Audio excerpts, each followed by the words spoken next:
vamos abordar o tema depressão e ansiedade, como manejar na atenção primária, tá? Mas antes de falar da depressão em si, falar da ansiedade, é importante a gente ter em mente alguns conceitos, relembrar alguns conceitos, né? Eu vou falar sobre saúde mental, o conceito de saúde mental pela OMS, né? Ela fala que a saúde mental, ele é um estado de bem-estar no qual o indivíduo ele é capaz de usar suas próprias habilidades, ele é capaz de recuperar-se do estresse rotineiro, ele é capaz de ser produtivo e contribuir com a sua comunidade. A saúde mental, ela implica muito mais do que a ausência de doenças mentais. É isso que a OMS diz para nós, né? E gostaria de complementar dizendo que a saúde mental, ela é a habilidade de cada um de nós de nos sentir, de pensar, de agir de forma a melhorar a nossa capacidade de aproveitar a vida, de forma a lidar melhor com os desafios do dia a dia, com os desafios que enfrentamos, né? E é um sentimento de bem-estar emocional e espiritual, que respeita a importância da cultura, a equidade, a justiça social e as relações interpessoais, além da dignidade pessoal. É um conceito amplo, complexo, né? Mas que dá para resumir aí o que é resiliência, né? É a capacidade que nós temos de enfrentar, de superar os nossos desafios do dia a dia, né? Então, vamos abordar, antes de fechar, conceitos de depressão, de ansiedade, vamos falar sobre a importância da atenção primária, a importância do atendimento oferecido pela atenção primária ao indivíduo com um transtorno mental, né? Deixa eu passar o próximo aqui. Antes da gente dizer o que é normal, o que é patológico, é importante a gente entender, né, que entre o normal e o patológico existe uma linha tênue, né? Em geral, o sofrimento mental, ela é uma linha contínua que vai desde uma ponta, manifestações normais da vida, né, como tristeza, né, é uma manifestação normal, e vai até os extremos, né, de anedonia, de desânimo intenso, de tentativas de suicídio. Em algum ponto dessa linha, né, em algum ponto desse caminho, foi convencionado de que há uma divisão entre o que é normal e o que é patológico. Daí a importância de uma boa avaliação médica para determinar qual ponto que eu passo do normal para o patológico, qual o ponto que a minha tristeza deixa de ser aquela tristeza normal para ser uma tristeza patológica. É importante eu identificar quando esse ponto acontece, quando essa mudança acontece, eu já vou começar a perder a qualidade de vida, o indivíduo já fica mais disfuncional, né? Aí já muda do normal para o patológico, tá? Então, a gente tem que ter essa noção, dessa linha, né? Ela é turva, mas a gente entendendo que quando o paciente começa a ficar disfuncional, aí já começa a ter a patologia, a psicopatologia, né? E entender a relevância da atenção primária nesse momento de alta prevalência de ansiedade, alta prevalência de depressão, ela é muito importante, né? Os transtornos mentais hoje, eles possuem uma elevada prevalência, né, em termos mundiais, em torno de 24% a 45%, de acordo com os estudos, né, de pessoas com transtorno mental, né? E os transtornos mentais, eles podem causar sofrimentos, diminuição da qualidade de vida das pessoas que são afetadas, ela causa um aumento da morbimortalidade, das doenças cardiovasculares, das doenças oncológicas, de pessoas que têm diabetes, hipotiroidismo, né? Então, daí a relevância do acompanhamento e da abordagem da doença mental, do transtorno mental na APS, tá? Cerca de 10 a 12% da população, de uma maneira geral, quando procura assistência, tem uma demanda em saúde mental, tá? tanto na forma de uma consulta médica, como na forma de um acompanhamento psicológico, ou de um aconselhamento, ou de grupos, né, de orientação, outras formas de abordagem. Nós temos essa demanda ali sempre presente. Deixa eu passar. Bom, e por que cuidar da saúde mental na atenção primária, né? Entender que o cuidado da saúde mental na atenção primária é importante porque o indivíduo que está com sofrimento, que está com transtorno, procura a atenção primária porque lá ele sente que ele tem mais acesso a esse serviço, né? Então, a atenção primária, ela promove mais nesse âmbito, mais os direitos humanos, nesse campo, né? A atenção primária também apresenta os bons resultados clínicos, tem boa disponibilidade, o custo-efetividade é melhor, né? Então, cuidar do transtorno mental na atenção primária também é muito importante. Além de facilitar o acesso, né, para o paciente consegue ter mais acesso junto à assistência com o médico na atenção primária, né? Então, a APS, né, ela facilita o acesso a esses serviços, tá? Cuidar da saúde mental na atenção primária é reconhecer que o atendimento, que o serviço comunitário, ele pode levar a intervenções mais precoces. Se a gente consegue ter aquele acesso ao paciente com um diagnóstico com um transtorno mental de uma maneira mais precoce, nós vamos ter um diagnóstico mais precoce, nós vamos ter uma abordagem mais precoce e um maior sucesso na terapêutica desse paciente, né? Evitando complicações, agravos e tal. Bom, a APS, ela possibilita um acompanhamento desse paciente, né? Ela tem uma função de acompanhar a evolução desse paciente, né? De ver como é que ele vai evoluir, de trabalhar na prevenção dos agravos, né? De ver se os programas de atenção, se os planos terapêuticos estipulados para aquele paciente, se eles estão sendo eficazes, né? Tudo isso daí é a importância do acompanhamento da APS, tá? Além de que os profissionais da saúde, da atenção primária, né, eles são mais acessíveis, são profissionais que são mais disponíveis, possuem conhecimento técnico, científico, tá? E são profissionais que são comprometidos com a promoção de saúde, né? A APS ela é a porta de entrada da assistência à saúde, né? Como eu disse, ela é a responsável pelo acompanhamento da pessoa com um transtorno, né? E, além do mais, ela possui uma função de coordenar o cuidado daquela pessoa, mesmo que a pessoa, o paciente, passe para a atenção secundária, o papel da atenção primária é coordenar esse cuidado, tá? E o que a gente deve esperar do médico que vai atender um paciente diante de um transtorno mental, né? Vamos lá. O médico que está lá na linha de frente com o paciente, e o médico que está atendendo aquele paciente com queixas psíquicas, ele deve saber diagnosticar as síndromes mais frequentes na clínica geral, tá? O médico, ele deve saber diferenciar quando é que um transtorno é grave, quando é que um transtorno é leve, quando é que ele é moderado, e dessa forma, para ele poder proceder aos encaminhamentos mais adequados, né, para não estar encaminhando casos que não seriam para atenção secundária, né? Então, o médico tem que saber diferenciar a gravidade do quadro, né? O médico tem que acompanhar, tem que avaliar o contexto sociocultural em que surgiu os sintomas psicopatológicos do paciente. Muitas vezes o paciente chega com a queixa de nervosismo, de ansiedade, mas ele não consegue falar o por que está acontecendo aquilo, né?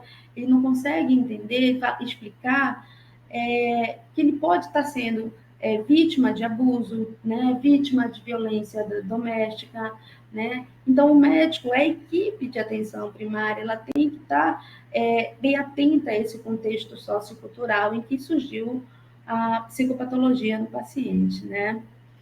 E um papel também importantíssimo dos médicos é o uso racional dos psicofármacos, tá? Principalmente os benzodiazepínicos, né? Explicar para o paciente que benzodiazepínico ele pode ser administrado, mas não é por muito tempo, um tempo curto. E quanto mais rápido a gente perceber que já dá para fazer a retirada gradativa da medicação, aí retirar benzodiazepínico pode causar dependência, tá? Então, assim, fazer o uso racional de psicofármacos, principalmente os benzos. Os médicos devem, né, saber fazer o uso racional dessas medicações. E é importante também o médico acolher o sofrimento mental do paciente com empatia, né? Então, a gente não está para julgar, a gente não está para condenar, a gente está para acolher, para ouvir, para ajudar, para entender. A empatia no momento da consulta, ela é tão importante, a gente tentar entender o sofrimento daquele paciente naquele momento, para poder ajudar de uma forma mais adequada. Atender com empatia é essencial, gente. Bom, e quais as queixas, né? O que a gente encontra no atendimento? A gente está ali na linha, na ponta, para fazer o atendimento na atenção primária, e o paciente chega com quais sintomas, né? Quais são as principais queixas? Normalmente, eles não vêm com queixa, estou com ansiedade. Ele vem com sintomas físicos, né? Ele vem queixando de taquicardia, ele vem queixando de tontura, de falta de ar, né? Já sono irregular, né? Ou pode ser insônia, ou pode ser hipersonia, tá? Pode ser uma sonolência excessiva, tá? Sintomas que não tem uma causa orgânica específica, a gente já tem que começar a desconfiar que esse paciente pode estar somatizando, né? Pode ser algum estresse emocional, tá? E aí a gente tem que ver se tem causa orgânica ou não. Se existe alguma causa orgânica, alguma doença clínica que justifica aqueles sintomas, a gente tem que focar nessas causas, até excluí-las, né? Ver se tem hipotireoidismo, ver se realmente tem algum problema cardíaco, para evitar estar encaminhando ou para o endocrinologista ou para o cardiologista, assim, de maneira até desnecessária, né? Então, é importante a gente focar nessa exclusão de doença orgânica, certo? E aí o paciente chega, e como é que a gente vai fazer a avaliação desse paciente, né? O paciente está queixoso, os sintomas que a gente já conversou, e aí esse paciente está na consulta, e como é que a gente vai proceder a nossa avaliação? Não existe uma estrutura, né, de tempo, não existe uma regra, tá? Não é, o paciente, ele é depressivo, eu vou passar 30 minutos com ele. Ele é ansioso, eu vou passar 40. Não tem uma regra, né? Isso vai depender muito da demanda do paciente, isso vai depender muito da estrutura, das condições que a gente vai ter para aquele atendimento naquele momento, tá? Mas a gente deve sempre oferecer o acolhimento, e um acolhimento sempre com empatia, tá? Então, assim, o que a gente vai utilizar nessa avaliação? A gente vai promover um acompanhamento para ele, a gente tem que reforçar o vínculo com ele, tá? E principalmente com os familiares. É muito importante a presença da família, de um acompanhante durante a consulta. Envolver a família, né, no processo terapêutico, no plano de tratamento do paciente é essencial. Fazer a psicoeducação no momento da consulta é muito importante, não só para o paciente, mas também para os familiares. Quando a família participa, quando a família está ali mais presente, ela tem um entendimento melhor, ela passa a compreender mais o sofrimento e, dessa forma, ajudar mais o paciente, tá? Então, a gente vai, nessa abordagem, nessa avaliação, a gente vai permitir que o paciente ele fale livremente, e aí a gente vai começar a observar a sua linguagem, a linguagem não verbal, como é que ele está se comportando, né? algumas atitudes. Então, a gente vai deixar o paciente mais à vontade possível, tá? Vamos identificar os riscos que o paciente pode estar passando, vamos avaliar a exposição que esse paciente possa ter em casa, a exposição à violência, a abuso, tá? E principalmente avaliar risco de suicídio, tá? Às vezes o sofrimento é tão intenso que o paciente começa a ter alterações de pensamento, com ideações mais negativas, né? O sofrimento leva ele a ter esses problemas, essas dificuldades, né, de lidar com o sofrimento. E aí vem os pensamentos suicidas, ideias suicidas, né? Não podemos deixar de observar, de avaliar também o uso de substâncias, né? Ver se o paciente tem histórico ou está presente o uso de drogas, se ele faz uso de bebida alcoólica, né? Maconha, cocaína, todas essas substâncias, elas podem sim também se apresentar com aqueles sintomas físicos, né? Os psíquicos que a gente já conversou. Então, avaliar presença e uso de substâncias no paciente. Além das doenças que a gente conversou, as doenças orgânicas, o hipotiroidismo, a diabetes, também podem cursar com os sintomas que dá para confundir a questão do adoecimento psíquico, tá? Bom, e aí a gente chega no nosso exame do estado mental.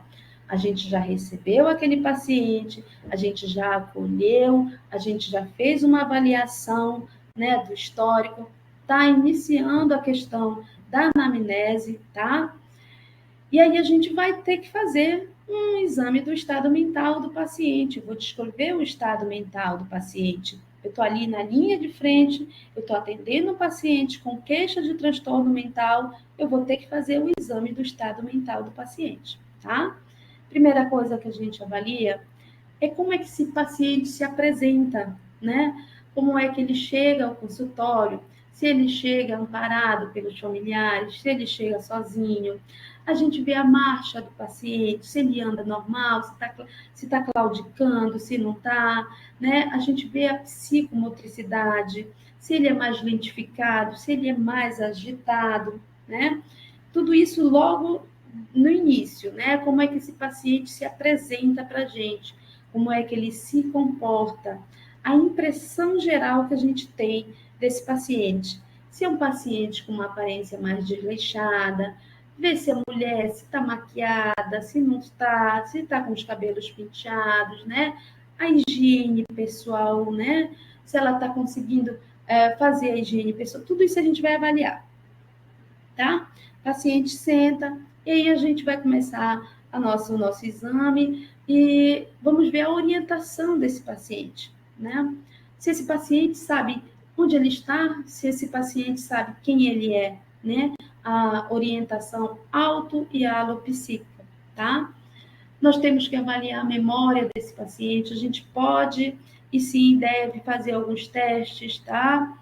A gente pode avaliar a memória recente, a gente avalia a memória imediata daquele paciente, a gente pode perguntar de fatos, de relatos passados para avaliar a memória remota, tá? Uma coisa importante é a sensopercepção, gente. A sensopercepção, no momento da consulta, como é que eu vou descrevê-la? Eu não tenho como ver se o paciente está tendo uma alucinação, né? Como é que eu vou identificar isso? Ele vai apresentar sinais indiretos, né? Ou eu começo a perceber que ele está dando sinais de que tem alguma vozinha falando para ele.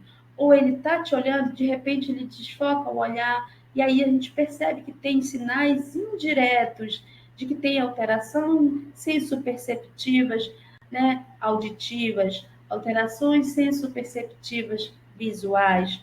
Então, a sensopercepção ela é avaliada com sinais indiretos que o paciente apresenta no momento da avaliação, tá? O pensamento do paciente. O pensamento, a gente vai começar a ver a velocidade, se ele consegue, se ele tem aquela pressão de fala. Muitas vezes o paciente ele está pensando mais rápido do que consegue falar. Então ele tem aquela pressão de fala, sabe? Ele é afoito. E aí a gente acaba não entendendo, a gente calma, tenha calma, tenta manter o ritmo, né? Mas o pensamento é tão acelerado que ele não consegue. Ou eu posso encontrar um paciente mais lentificado, um paciente em que eu faço as perguntas para ele e ele demora mais para processar as respostas, sabe? Então, é uma lentificação do pensamento, tá? Esse pensamento, a gente vai avaliar o conteúdo dele. Que conteúdo que ele me apresenta? Se é um conteúdo negativo, se ele está com uma ideação suicida, se ele tem planejamento dentro desse conteúdo, algumas ideias desestruturadas, tá? Se esse conteúdo é de desvalia, de desesperança, tá? Então, o pensamento tem um conteúdo que a gente tem que avaliar no momento, tá? A linguagem do paciente, ela está muito ligada com a questão sociocultural, mas a gente pode também fazer uma descrição dessa linguagem, né? Depende muito do nível de escolaridade do paciente, né? Então, a gente percebe se ele tem assim, uma linguagem mais adequada ou linguagem inadequada, se for um quadro mais irritadiço, né? E ele passa a proferir alguns palavrões, né? Algum mais irritado. A irritabilidade fácil também é sinal que a gente tem que ficar atento que tem um transtorno de cunho psíquico, né? O humor e a afetividade estão diretamente relacionados. Se a gente pega um paciente com um humor mais deprimido, mais rebaixado, é aquela paciente mais entristecido, né? E se a gente pegar um paciente mais eufórico, com pressão de fala, falando mais rápido, é um humor mais hipertímico, mais elevado, tá? E a psicomotricidade é justamente aquele comportamento que o paciente apresenta quando adentra o seu consultório. Se ele consegue ficar sentado, se a gente conversa 2 minutos com ele, ele já levanta, ele tem uma agitação psicomotora. Então, a gente tem que ficar atento também na psicomotricidade do paciente. E como é que eu avalio a atenção? A atenção é uma função psíquica que a gente avalia se ele tem um foco no que você está explicando, né? Se ele consegue ficar atento às suas informações, se de repente tem algum estímulo externo, ele desfoca e não concentrou dentro do que você está explicando para ele. Então, a gente tem que avaliar se o paciente é normotenaz, ou se ele é normovigio, se ele tem uma hipervigilância, né? Se ele nem consegue se concentrar porque a atenção ela está desfocada, tá? Então, ele está muito hipervigil. A gente já consegue perceber que um paciente com um comportamento mais acelerado, mais alterado, já começa também a alterar a questão da vigilância da atenção do paciente, tá? A crítica do paciente é justamente aquela aceitação, sabe? Muitas vezes o paciente ele não aceita que aquilo está acontecendo com ele, né? Mas não pode ser. Comigo não acontece. A gente tem que explicar, a gente tem que abordar essa questão com empatia, né? E explicar que ele pode sim estar com um transtorno psíquico e que esse transtorno ele é passível de tratamento, tá? Então a gente tem que orientar para essa crítica, para esse entendimento ficar preservado, tá? Vamos ver o próximo aqui. Tá, então a gente já avaliou o paciente, a gente já fez o exame psíquico dele, né? Recebemos, já vimos sintomas. E aí, o que a gente vai fazer? A gente vai elaborar uma hipótese diagnóstica. A gente não fecha diagnóstico na primeira consulta. A gente vai elaborar uma hipótese diagnóstica. A gente tem que levar em consideração sintoma, sinal, né? Reconhecer que sinal e sintoma é uma menor unidade da análise daquele transtorno, tá? A gente vai tentar caracterizar um diagnóstico sindrômico, que é um conjunto de sintomas que vão ocorrendo simultaneamente, né? A gente entender que transtorno vai ser a entidade nosológica em si, tá? E ir atrás da etiologia daquele transtorno, que é a causa do adoecimento, né? Entender que uma síndrome, ela pode conter diversas causas, ou seja, diversas etiologias, né? Por exemplo, eu posso ter um transtorno ansioso e depressivo ao mesmo tempo, né? São sintomas diferentes, com causas que podem também ser diferentes, né? Então, o paciente ele pode ter um transtorno de ansiedade e um transtorno de personalidade, tá? Então, a síndrome ela pode conter várias causas e, consequentemente, vários sintomas e vários transtornos, tá? Daí a gente traça um diagnóstico provisório, a gente faz aquele acompanhamento do paciente, vê a evolução, tá? Com a nossa hipótese diagnóstica, a gente já traça um projeto terapêutico para ele, para depois fechar um diagnóstico definitivo, tá? Bom, então, eu recebi o paciente, eu avaliei os sintomas, eu fiz todo o exame psíquico, tá? Eu tracei um plano terapêutico, eu tive uma hipótese diagnóstica, um diagnóstico provisório. E aí? Mas eu vou precisar encaminhar. Quando é que eu devo encaminhar esse paciente, né? Bom, se passado todas as etapas do atendimento da pessoa, e mesmo assim eu ainda tiver dúvidas diagnósticas, eu não vou protelar, eu não vou conseguir fechar um diagnóstico provisório para ele, então eu não vou conseguir traçar um plano terapêutico. Desse modo, eu vou encaminhar, porque eu tenho dúvidas diagnósticas, tá? Quando é que eu devo encaminhar o paciente que tem refratariedade ao tratamento, um paciente que tem resposta insuficiente?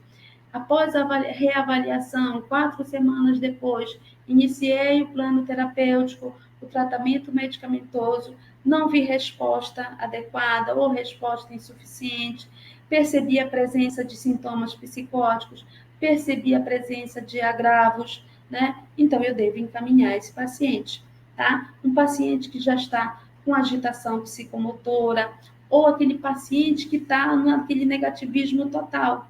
Tem pacientes que têm um quadro tão grave de catatonia que se a gente perceber, tocou nele, deixa ele numa posição lá, ele fica. Ele não consegue interagir com o mundo. Então, está num negativismo total e esse paciente a gente vai passar para atenção secundária, tá? Se eu perceber um paciente com ideação suicida estruturada, por isso que é importante a gente estar ouvindo, estar com a família, estar abordando também o comportamento, o pensamento, o conteúdo daquele pensamento, se a gente identificar que tem uma ideação estruturada, todo um planejamento para o suicídio, a gente tem que encaminhar. Aí esse paciente já está com auto e heteroagressividade. Ele já está agredindo a família, já teve conflitos, briga lá com o companheiro, com o cônjuge, e aí já é para fazer um devido encaminhamento, tá? Bom, mas aí eu fiquei com o paciente, né? Eu não encaminhei, eu consegui fazer o meu diagnóstico provisório, eu consegui traçar um plano de tratamento para ele, entrou no programa para fazer o acompanhamento, e aí agora eu vou reavaliar esse paciente. É importante eu manter a regularidade do meu acompanhamento, tá? Para me poder ver a evolução desse paciente, para me acompanhar a evolução do quadro psicopatológico, para me ver se esse paciente está conseguindo ter a remissão dos sintomas, tá? Eu tenho que reavaliar os planos de cuidado. Se eu perceber que após 4 semanas de tratamento, digamos, medicamentoso, esse paciente teve uma melhora parcial, eu vou mudar o plano de cuidado dele, eu vou acrescentar uma outra estratégia, né, digamos, psicoterápica, tá?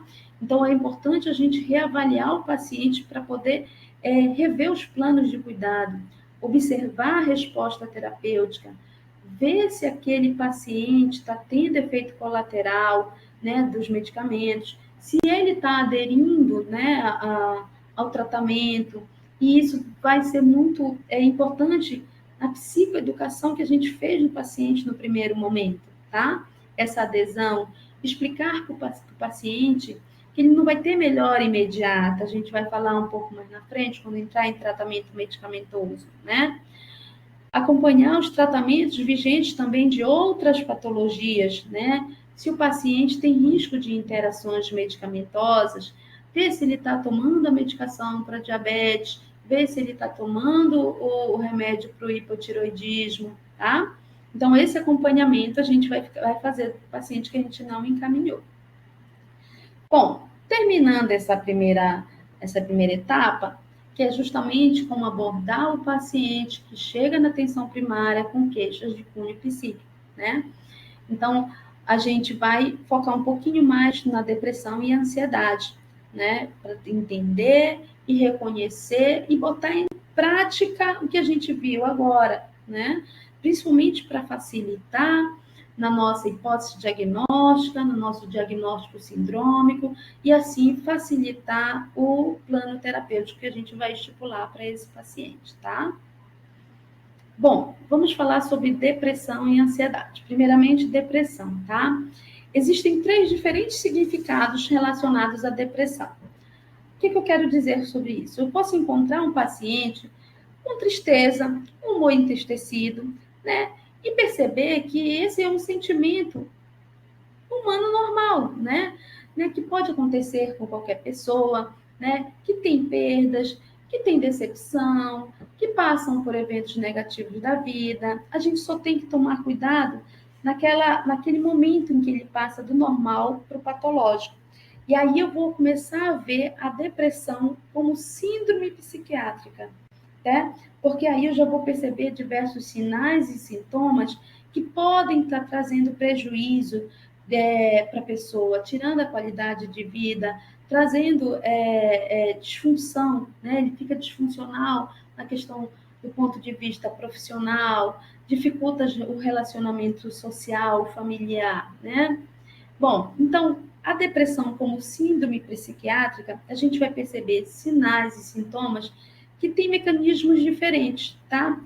Ela pode ser primária, ou idiopática, ou secundária. Quando é que eu vou ter sintomas de depressão secundária?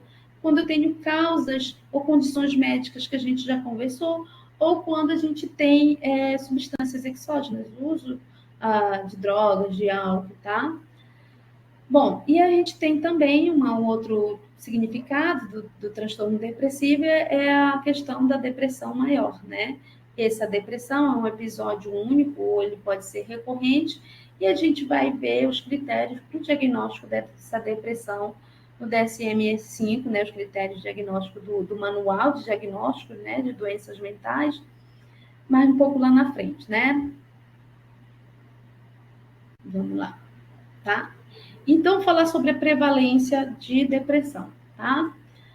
Estudos nos Estados Unidos e na América do Norte demonstram uma prevalência de 20% nas mulheres de depressão e 12% nos homens, ou seja, a prevalência da depressão nas mulheres é aproximadamente 2 vezes maior do que nos homens. A gente vê mulher mais depressiva do que os homens. Se a gente for botar assim, olha, chegam 4 mulheres depressivas para 2 homens, tá? No Brasil, o Brasil apresenta uma prevalência ao longo da vida, cerca de 17 a 19% da população com transtornos depressivos, tá? A depressão está associada a outros quadros clínicos crônicos que variam entre 18 a 83% da população. Ou seja, quando a gente tem um transtorno, por exemplo, quando a gente tem uma doença, um câncer, né, normalmente a pessoa também evolui com um quadro depressivo, né, um quadro de humor, tá? Cerca de 60% dos suicídios, eles têm relação com o quadro depressivo, tá? Vamos ver aqui. E as causas da depressão? Vamos falar em teorias de causas de etipatologia, né? Mas a gente sabe que a depressão ela pode ter uma origem multifatorial, muita coisa pode estar influenciando no aparecimento do transtorno, né? Como os fatores biológicos, né? Fatores psicossociais, né? A depressão, ela tem uma forte base genética, né? Os fatores biológicos. Existe uma teoria que a gente chama de teoria da hipótese monominética, né? Da depressão. Ou seja, que a depressão, ela seria em função de uma deficiência de monoaminas.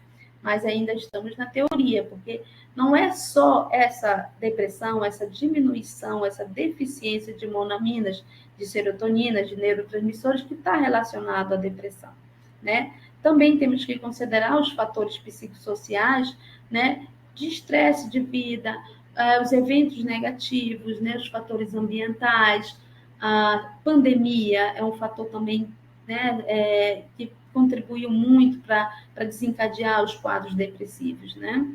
E a questão genética, 10 a 25% de chance de uma pessoa, né, que tem transtorno de depressivo ter a sua prole também com transtorno de humor, tá? Bom, vamos falar sobre clínica e diagnóstico. A presença de sintomas fundamentais como tristeza e perda de interesse, eles são essenciais para a gente começar a pensar em depressão, tá? Então a gente começa a pensar que esses sintomas eles causam um sofrimento significativo e traz prejuízo no funcionamento da pessoa. Não basta só estar triste. Essa tristeza ela tem que trazer prejuízo social, prejuízo profissional para me poder fechar o transtorno, né? E quando é que eu vou perceber que esse humor está deprimido? Né? Quando o paciente tem apatia, quando ele tem angústia, desesperança, a irritabilidade, a perda de interesse, a anedonia, que é a perda do prazer. A gente tinha prazer em fazer outras coisas, algumas coisas antes, a gente perdeu o prazer, né, de passear, de jogar futebol, né, e muitas vezes até de se alimentar, né? A gente percebe também uma lentificação, tanto de pensamento quanto motora no paciente, tá? Uma latência na hora de responder, tá? E até a mente fica um pouquinho mais lenta para o raciocínio, tá? Pode apresentar também, a pessoa com transtorno de depressão, sintomas neurovegetativos, né? Todo o tempo queixoso de estar cansado, de estar fadigado, né? Aquela eterna síndrome dolorosa, sempre com queixas de dor, né? O paciente pode apresentar alterações do apetite e perda também do libido, tá? Os pensamentos, eles começam a ter os conteúdos pessimistas, né? Eles começam a ter aqueles pensamentos de ruminação, sempre vem aquela ideia, sabe? Aquele sentimento de culpa, de desesperança, um pensamento de morte, tá? Daí começa a ter a ideação suicida, tá? Alguns sintomas executivos também podem fazer parte do quadro, né? A pessoa já começa a ter uma dificuldade de focar a atenção, né? Ela começa a ter uma lentificação do raciocínio, começa a dizer que já não está mais conseguindo memorizar algumas coisas, sai de casa, deixa a porta aberta, deixa o fogão com o fogo ligado, aceso, entendeu?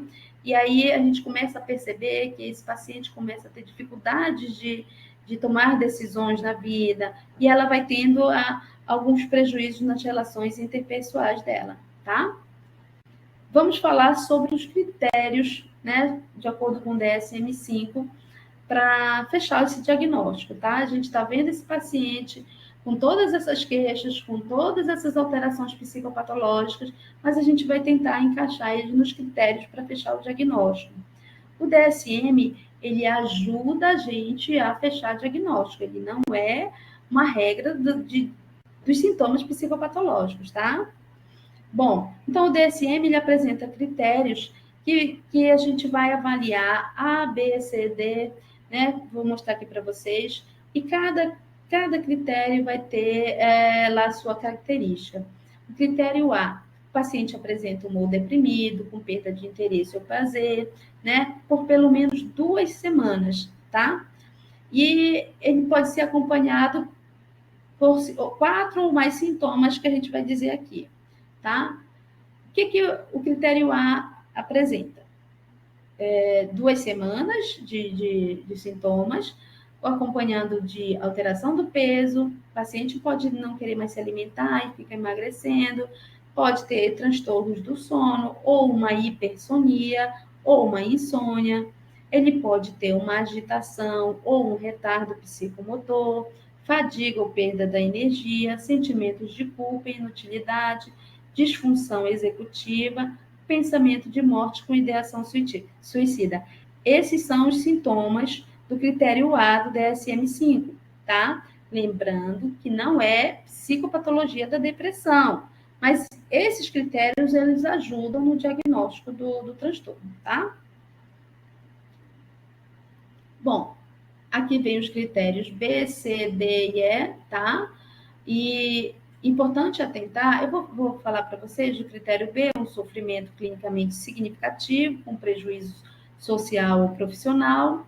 O critério C, ele não é atribuível a outras condições médicas ou uso de substâncias, a gente tem que descartar se é aquele quadro depressivo, se aquele transtorno está sendo explicado por uma doença orgânica. Sempre falei, importante avaliar se o paciente tem outras doenças clínicas, se ele não tem hipotireoidismo ou hipertireoidismo, tá? Ou se ele não faz uso de alguma substância, tá? Critério D não é melhor explicado por outros transtornos. Critério E é sem história de episódios de mania ou hipomania.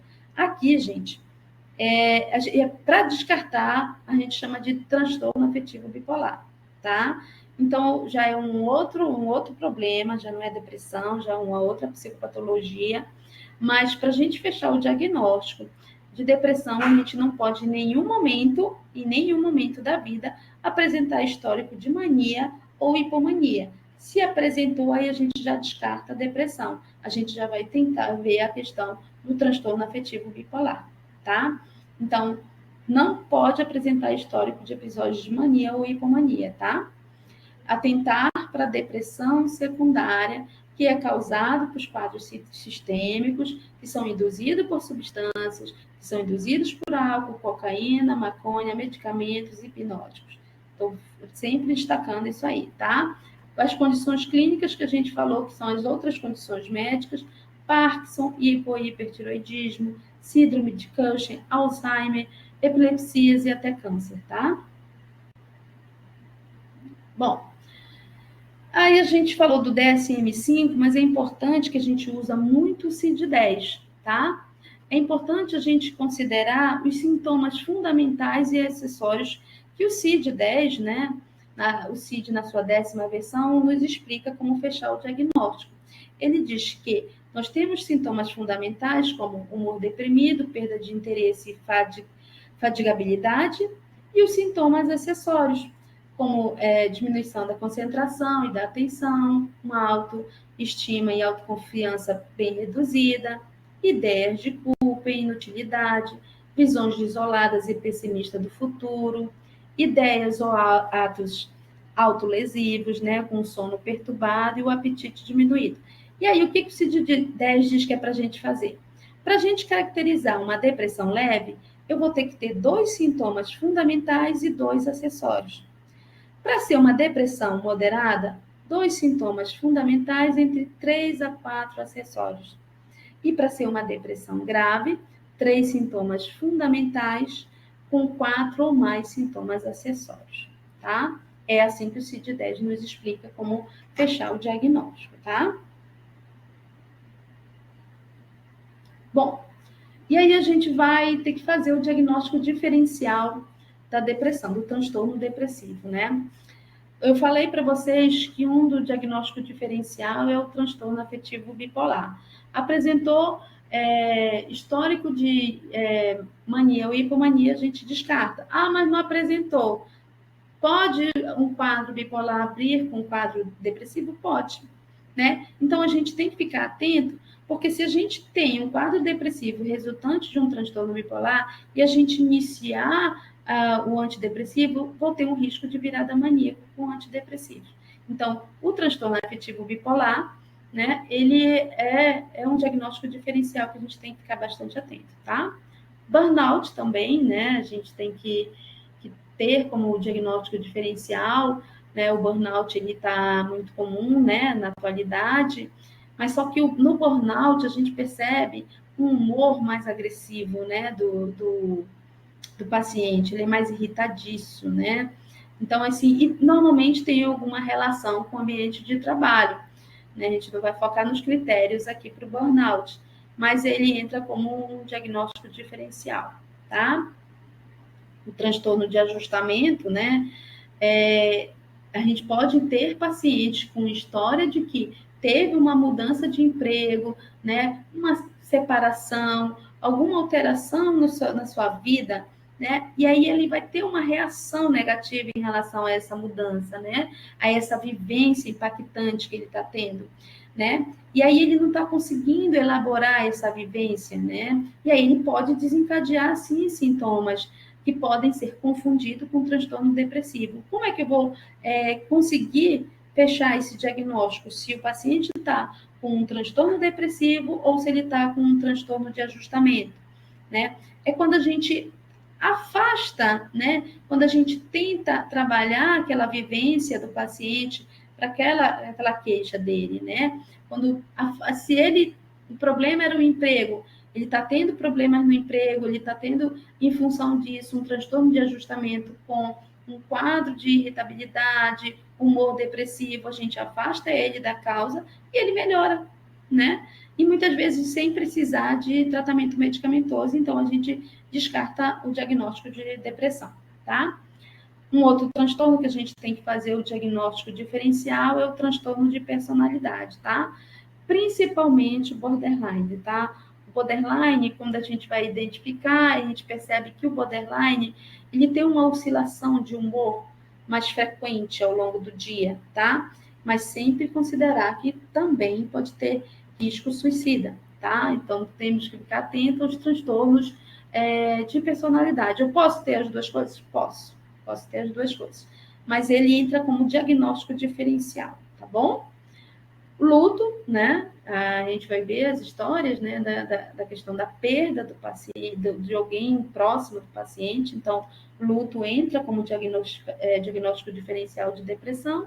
E a tristeza, né, é inerente do ser humano. Quem um dia nunca passou por um evento, né, que desencadeou um sentimento de tristeza, tá?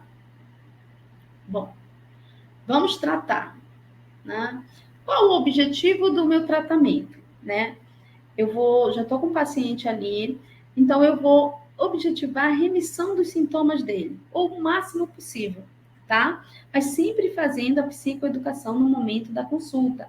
Explicar para o paciente que a medicação ela não faz efeito de imediato, que ele vai precisar ser reavaliado no mínimo em 4 semanas, tá? E aí tenho como objetivo desse tratamento remissão total, né? Eu tenho que pensar nisso, sempre que tem que melhorar, o máximo possível. Mas se eu perceber que aqueles sintomas eles estão tendo uma remissão parcial e que aí isso é um risco para ter recaída, né? Então eu começo a perceber que o tratamento não está sendo eficaz, tá? E aí isso é um risco para ter episódios de recaída, né? Mas a gente tem que ser realista, gente. A gente tem que ver que remitir totalmente não é de imediato, né? A gente precisa fazer um acompanhamento. O tratamento é um pouquinho mais prolongado. E a gente sempre tem que estar orientando o paciente, tá? Porque o paciente fica angustiado e aí ele fica querendo logo ver resultado e acaba não tendo uma boa adesão ao tratamento.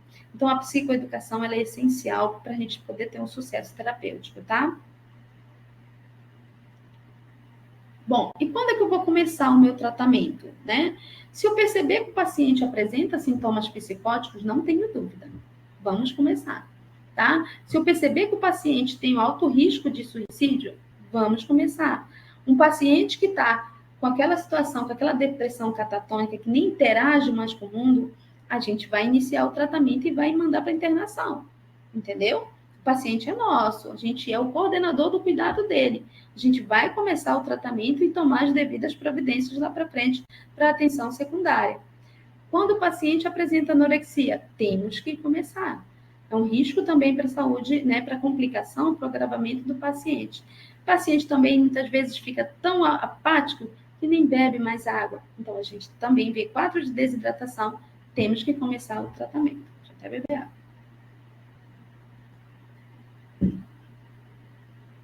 Bom, e vamos falar sobre tratamento medicamentoso, que é o grande nó, assim, né, para o médico da atenção primária, tem aquele receio, né, de medicação.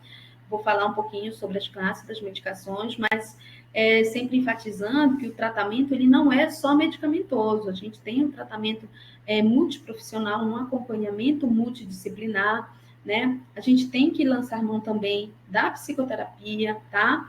A gente tem que classificar, saber classificar essa depressão, se ela é uma depressão moderada, se ela é uma depressão grave, tá? E aí os estudos demonstram que quando o tratamento é associado medicamentoso e psicoterápico, o resultado, o sucesso terapêutico é bem maior, tá? Casos leves, gente, só fazer monoterapia, tá? Se o caso, a gente percebe que é um caso de início recente, que é leve, que não traz aquele prejuízo para a pessoa, ou a gente faz só psicoterapia, ou a gente faz só fármaco em dose baixa, tá? Eu, particularmente, gosto de iniciar a monoterapia somente com a psicoterapia e vou acompanhando a evolução, tá? Os casos leves, como eu disse, eles têm pouco impacto funcional, tá? E a terapia, a psicoterapia mais indicada, que a gente vê estudos que demonstram maiores resultados, é a terapia cognitiva comportamental. A psicoterapia, a gente pode focar, abordar em outro momento, mas não vai ser o objeto agora da aula, tá? Bom, vamos ver aqui. Próximo aqui. Não tá passando? Tá. No tratamento, eu vou sempre avaliar, né, a adesão, né, do paciente, né? Eu vou avaliar a dinâmica psicossocial que está envolvida esse paciente, eu vou ver se ele tem comorbidades, eu vou ver se ele não faz uso de substâncias, eu vou ver se ele não tem outros transtornos psiquiátricos também, alguns transtornos de personalidade, porque isso tudo vai influenciar no sucesso do meu tratamento, no sucesso do meu plano terapêutico para ele, tá? Tudo isso eu vou ter que avaliar nesse momento. Eu vou atentar para o paciente com depressão que ele pode ter risco de suicídio, tá? Durante a avaliação médica, não se preocupem em abordar o tema suicídio, tá? Perguntar sobre suicídio para o paciente não aumenta o risco, tá? O que aumenta o risco é demonstrar planejamentos para eles. É por isso que a empresa tem que tomar todo cuidado quando fala assim, aquele paciente pulou do prédio, aquele paciente se enfocou, entendeu? Então, esses planejamentos, eles sim trazem risco, mas a gente abordar e perguntar sobre a ideação dele não traz risco. A gente tem que estar, sim, tentando caracterizar esse planejamento, né, para ver se está um planejamento estruturado. Durante essa avaliação, a gente faz um esqueminha para verificar os 3D do paciente. Então, o que são os 3D? Se o paciente tem desesperança, se o paciente tem desamparo e se o paciente está em desespero, entendeu? Desesperança são esses sintomas todos negativos que nós já conversamos. O desamparo é a falta de estrutura familiar, a falta de empatia da família, dos amigos, tá? E o desespero é justamente aquele momento de maior impulsividade, tá? Então, isso, a gente avaliando esses 3D no paciente, a gente percebe e consegue classificar o risco que ele está passando, tá? Então, a gente vai avaliar a impulsividade, a gente vai avaliar o histórico de tentativas anteriores, o histórico familiar de suicídio, a gente vai avaliar se esse paciente não usa substâncias, tá? A gente vai ver se ele não tem acesso aos meios letais, se tem arma de fogo em casa, entendeu? E a gente vai avaliar se ele tem alguma doença clínica. Muitas vezes o paciente está com câncer, né? Descobriu o diagnóstico e aí não está sabendo trabalhar aquilo nele e começa a ter uma ideação, um planejamento suicida, né? Avaliar se esse paciente já teve outros traumas. O trauma que eu falo aqui é um trauma de cunho psíquico, tá, gente? Então, tudo isso a gente vai ter que avaliar no momento da consulta, tá bom? Bom, deixa eu falar outra coisinha também para vocês. Eu botei até em observação aqui. A baixa gravidade do quadro depressivo é um quadro leve, Mas aí, se a gente não tratar, se a gente não acompanhar, eu disse para vocês, a gente faz monoterapia em quadro leve. Se ele não fizer o tratamento, ele pode evoluir, tá? Porque é um sofrimento também. Então, a baixa gravidade do quadro depressivo, ele não é protetor para suicídio, tá? Então, tudo é importante a gente tá acompanhando e tá traçando um plano terapêutico para esse paciente. Deixa eu passar aqui. Bom, agora vamos falar dos remédios, né? E qual antidepressivo usar? O que eu vou avaliar quando na escolha da medicação, né? Eu vou avaliar a aceitação desse paciente, né, em relação ao uso da medicação. Às vezes a gente vai prescrever para o paciente e ele vai dizer, mas eu vou ter que tomar remédio, né? Eu não quero tomar remédio, eu vou ficar dependente? Sempre eles perguntam isso, não esqueçam da psicoeducação, tá? Então, antes de prescrever, eu vou avaliar a aceitação desse paciente em relação ao tratamento medicamentoso, eu vou avaliar a tolerância dele, se ele faz uso de outras medicações, para mim ficar atenta à questão da interação medicamentosa, né? E, principalmente, o custo, né, que esse tratamento vai trazer para o paciente, tá? Às vezes o paciente quer, mas a gente entra com uma medicação um pouquinho mais inacessível financeiramente, e aí não tem como aderir de forma adequada. Então, a gente tem que avaliar todos esses fatores antes de iniciar um tratamento. E quanto tempo, né, eu fico de tratamento? Eu vou fazer uma avaliação, tá? Um início de um tratamento de uma fase aguda. A fase aguda do meu paciente são os 3 primeiros meses. Nesses 3 primeiros meses, eu vou avaliar a resposta.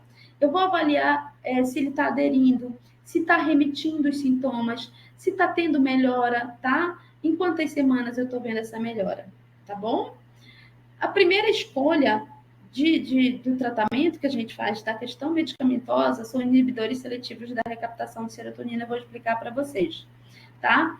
Os tricíclicos, eles começam a responder em doses elevadas, a gente vai ver as categorias das medicações, tá? A fase aguda, os 3 primeiros meses, e depois eu vou manter esse tratamento. O paciente melhorou, eu vou manter aquela dose de resposta terapêutica por mais 1 ano, tá?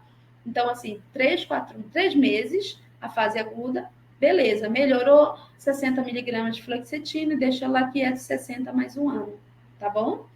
Então, assim, se eu perceber, se na história eu diagnosticar que é um transtorno depressivo recorrente, aí eu passo mais tempo, tá? Pelo menos de 2 a 5 anos, tá bom? Se é o primeiro episódio, apenas 1 ano. A partir do 3º episódio, eu vou manter por tempo indeterminado, tá? E eu não vou poder reduzir dose.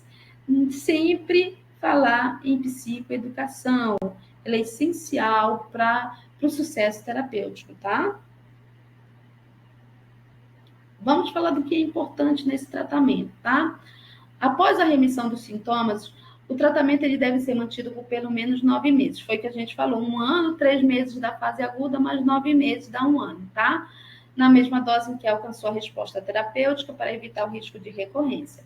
Manter o tratamento por 2 anos na presença dos seguintes fatores. Aquela história, se ele é já recorrente, se é um transtorno depressivo recorrente de 2 a 5, se tem sintomas residuais, se tem um episódio prévio grave, né? Se foi um episódio muito prolongado, de difícil remissão, se eu percebo risco de suicídio ou incapacidade para trabalhar, eu já vou levar esse tratamento aí por pelo menos uns 2, 3 anos, tá? Bom, vamos falar sobre as medicações, né? Antidepressivo tricíclicos, mecanismo de ação dos tricíclicos. Os tricíclicos, eles agem de forma que eles inibem a recaptação de serotonina e noradrenalina, tá? Só para a gente falar mais resumidamente sobre o mecanismo de ação de cada antidepressivo. Quais são as medicações que eu encontro? Principalmente na rede, né? O que a gente encontra na rede é a amitriptilina, aí eu botei a dose aí de 25 a 250 miligramas dia, imipramina, clomipramina, nortriptilina, tá? Só que assim, os tricíclicos, eles começam a ter uma resposta terapêutica em doses elevadas. E aí, com doses mais elevadas, eles começam a apresentar os efeitos colaterais, tá?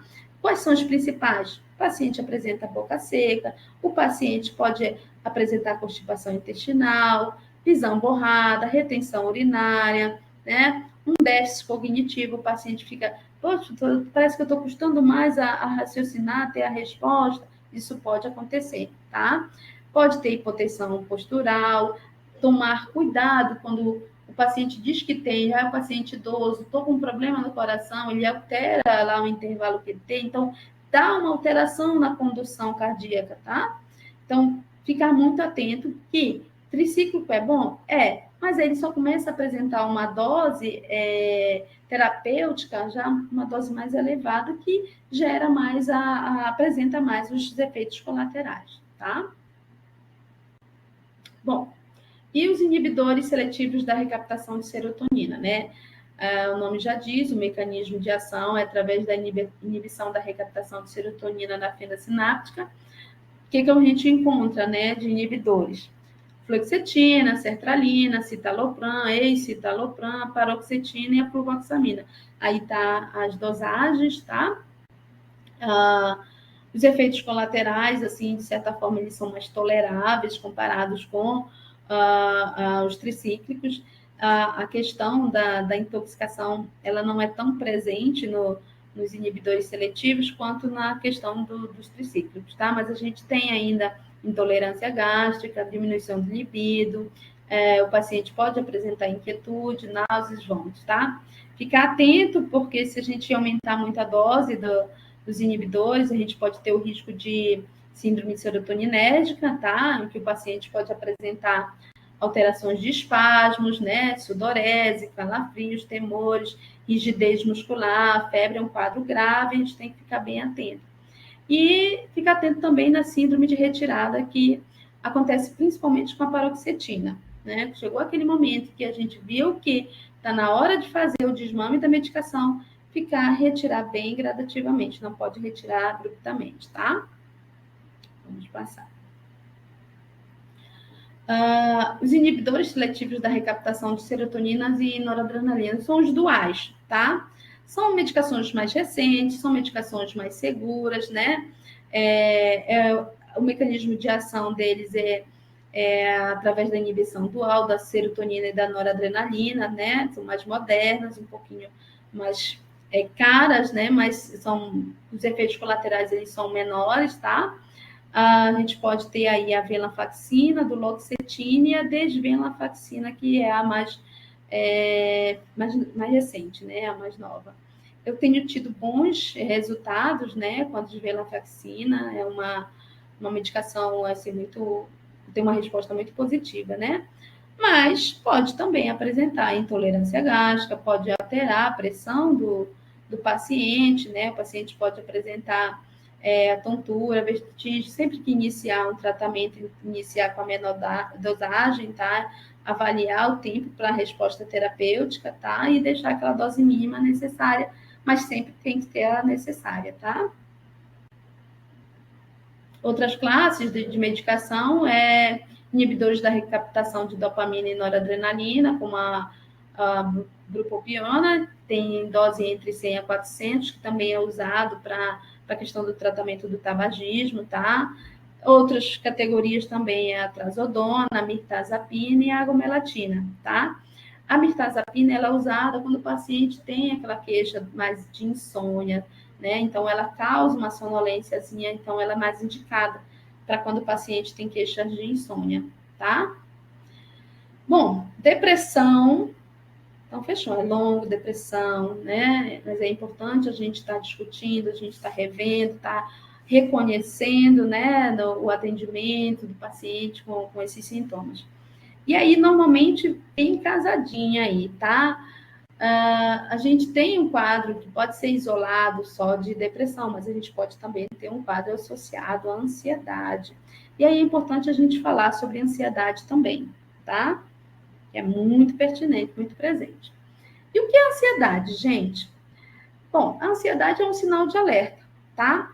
E esse sinal de alerta, quando ele dispara na gente, ele pode provocar alguns sintomas físicos, tá? Ele pode causar uns pensamentos de ruínas, ele pode alterar os comportamentos, tá? Mas, assim, é um sinal de alerta que todo mundo tem, é inerente do ser humano, tá? E ele pode ser desencadeado por alguma ameaça física, alguma ameaça moral, né? E até alguma situação de insucesso pessoal, e a gente desencadeia, né, um sinal de alerta, né? Como mecanismo de defesa, tá? Um certo grau de ansiedade, ele é esperado até como forma adaptativa, né, nas situações de estresse, tá? A gente só tem que ficar atento porque essa ansiedade ela pode se tornar patológica quando ela vai se manifestar de maneira desproporcional, tá? E aí vai prejudicar o meu bom funcionamento, eu já vou ficar um indivíduo disfuncional, tá? Então, a ansiedade, gente, é uma função psíquica que todo mundo tem. A gente só tem que ficar atento que quando esse sinal de alerta não desliga, isso causa prejuízo para a nossa qualidade de vida, tá? Aí eu já vou ter um transtorno de ansiedade, tá bom? E como os sintomas de ansiedade eles se apresentam? Bom, a gente pode encontrar pacientes que apresentam sintomas secundários ao uso de drogas, secundária à abstinência dessas substâncias, né? Ou também associados às doenças clínicas, tá? Ou outros transtornos mentais, tá bom? Ele pode ser uma manifestação primária, que aí já entra dentro dos quadros chamados de transtorno de ansiedade, ou pode ser secundária também, em função esses outros fatores que a gente já discutiu. Bom, e aí a etiopatogenia, né? O que está causando, como é que eu percebo a causa e como é o processo psicopatológico para chegar num transtorno de ansiedade, né? A ansiedade, ela é resultado, o transtorno de ansiedade é resultado de alterações do neurodesenvolvimento. E isso vai ser logo no início na infância, porque a gente vai começar a apresentar as modificações estruturais e funcionais do nosso cérebro, tá? Então, aí, a partir daí, a gente vai ter uns resultados de uma série complexa de relações entre os genes e o ambiente. É a maneira, é o aprendizado que a gente vai tendo nessa etapa, tá? De como lidar com algumas questões psicológicas e biológicas que podem desencadear o transtorno, tá? O transtorno de ansiedade na infância, ela pode preceder tanto o transtorno de ansiedade na vida adulta, como também outras doenças psiquiátricas, como a depressão e até mesmo o abuso de álcool, tá? Levar em consideração a questões genéticas, levar em consideração a baixa escolaridade, levar em consideração fatores da infância, fatores agressores que a gente passou, levar em consideração se aquele paciente sofreu abuso, se ele sofreu maus tratos, se ele sofreu negligência, eventos negativos de vida, isso tudo são fatores ambientais que podem estar contribuindo no aparecimento do transtorno ansioso, tá? E como é que eu vou rastrear os casos, tá? Pessoas com sintomas somáticos que apresentam esses sintomas, esse sinal de alerta aí, né, sem uma causa orgânica, eu já vou ficar atento que pode ser uma pessoa com transtorno de ansiedade. Pessoas que são caracterizadas como ansiosas, a gente já percebe, o médico já caracterizou, a gente já percebe a alteração psíquica, o sofrimento psíquico daquele paciente. Os próprios familiares também dizem, não, ele é muito ansioso, quando ele vai ter prova, uns dias antes ele começa a ficar disfuncional, ele já não quer mais sair de casa, né? Então, vai tendo várias alterações que trazem prejuízo para a qualidade de vida dele, né? E aí as pessoas também têm que ficar atentas se elas são submetidas ao estresse. No caso que eu dei o exemplo na questão escolar, né? É um estresse quando a criança, quando o adolescente, ele passa por um momento de avaliação, tá? Pacientes que são hiperutilizadores. Sabe aquele paciente que está toda semana no posto se consultando, sempre queixoso, estava em muitas idas na unidade de saúde. Então, são pacientes que eu já vou rastrear a questão do transtorno ansioso, tá? Crianças com reações que são desproporcionais, né? Tipo assim, os pais saíram para trabalhar e entram no desespero. Aí eu falei da questão dos trabalhos na escola, né? Então a gente vai tentar rastrear os casos de transtorno baseados nesses fatores aí. E aí a gente vai diagnosticar, né? Eu vou atentar para os transtornos que eles podem ter uma concomitância, né? Posso ter um transtorno ansioso com um transtorno de personalidade, posso ter um transtorno ansioso com um transtorno depressivo, tem que ficar bem atento. E como é que eu vou diagnosticar, como é que eu vou identificar esse paciente com transtorno de ansiedade?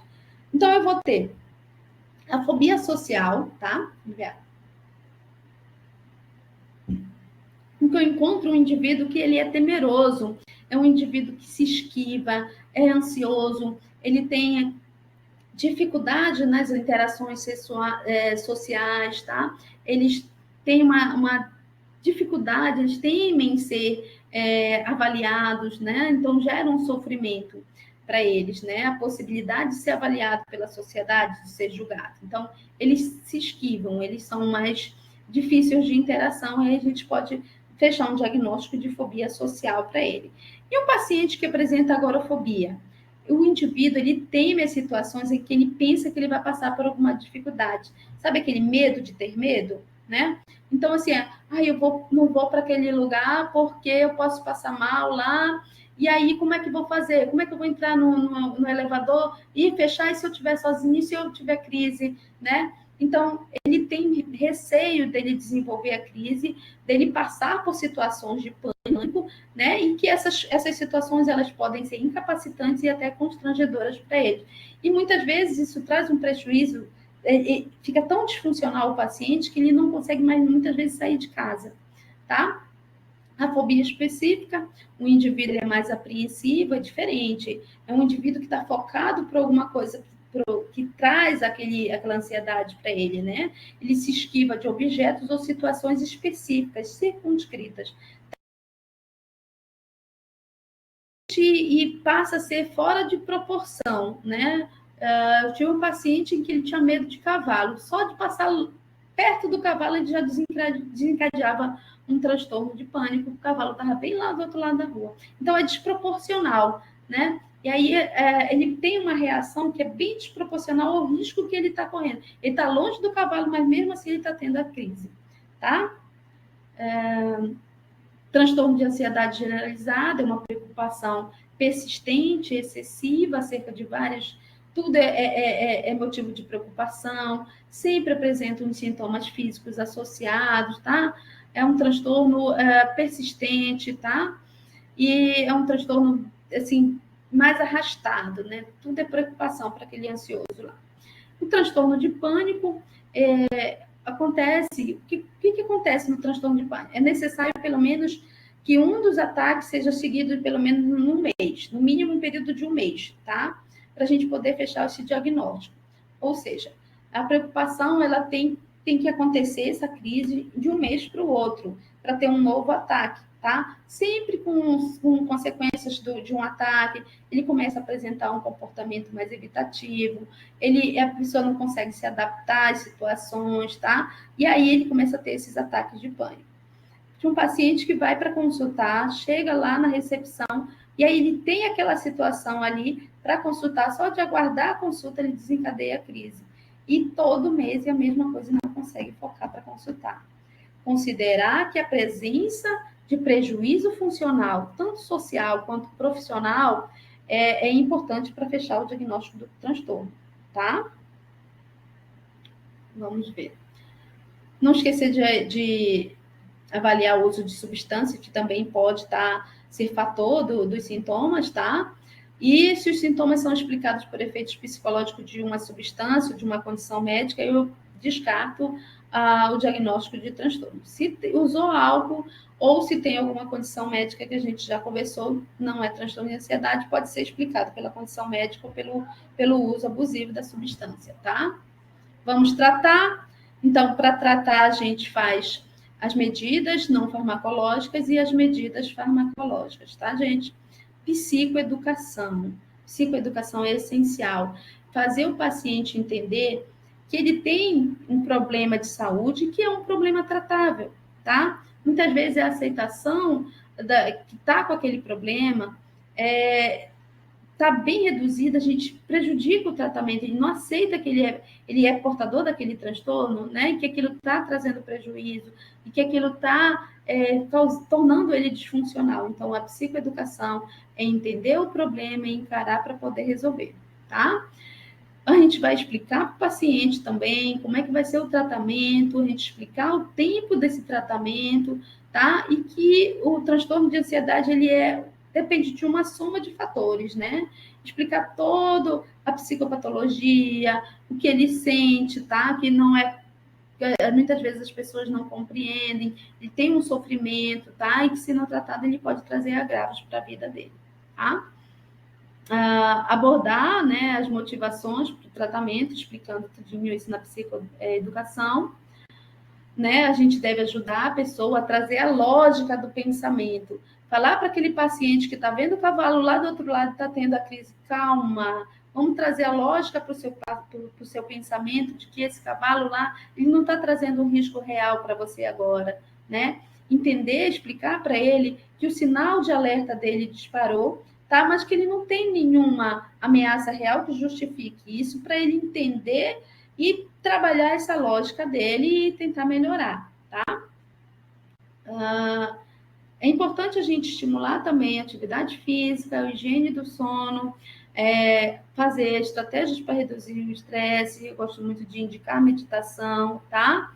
Psicoterapia também faz parte da abordagem não farmacológica. A gente vai falar sobre terapia cognitiva comportamental também na ansiedade, tem boas respostas, tá? Mudança no estilo de vida, combater o tabagismo e a redução também de cafeína, gente, tá? Tratamento medicamentoso, a gente já falou nas classes de antidepressivo, né? A gente vai informar para o paciente quanto tempo leva para o antidepressivo fazer ação. A gente entra com os antidepressivos para eles, tá? E eles costumam demorar mais ou menos um mês para a gente ter uma resposta terapêutica, tá? A gente tem e deve informar sobre efeitos colaterais, né? Para poder ajudar na adesão do tratamento. A gente tem que explicar que eles não podem fazer a descontinuação abrupta da medicação, tá? A gente vai informar a duração desse tratamento, que é pelo menos 1 ano, tá? E benzo, gente, tomem todo cuidado com benzodiazepínicos. Nunca usar benzodiazepínico em monoterapia, tá? Explicar que, se for necessário, a gente pode usar o benzo no início do tratamento, mas depois fazer uma retirada. Benzo causa dependência, mas antidepressivo não, tá? Aqui eu falo sobre as primeiras linhas, né, de opção terapêutica para transtorno de ansiedade generalizada, fobia social, transtorno de pânico, iniciar com a inibidor seletivo da recaptação de serotonina, e como segunda linha os tricíclicos, tá? A fobia específica, que é o caso do paciente que tem o medo do cavalo, é trabalhar uma psicoterapia com a terapia de exposição, tá? Principalmente. A gente pode usar um inibidor seletivo da recaptação de serotonina, caso a gente não tenha disponível a terapia de exposição, a psicoterapia de exposição, tá? E quando é que eu vou encaminhar esse paciente, né? Casos refratários, quando tiver ausência de resposta, né? Uma resposta parcial, não foge muito do que a gente já explicou lá para a depressão. Quando eu tenho um caso associado a transtorno de uso de substância grave, né? Aí a gente já precisa fazer um encaminhamento já para um serviço mais especializado no tratamento para dependentes químicos, tá? E paciente com ideação suicida persistente, aí a gente não deve protelar e deve encaminhar o paciente, tá bom? Bom, obrigada.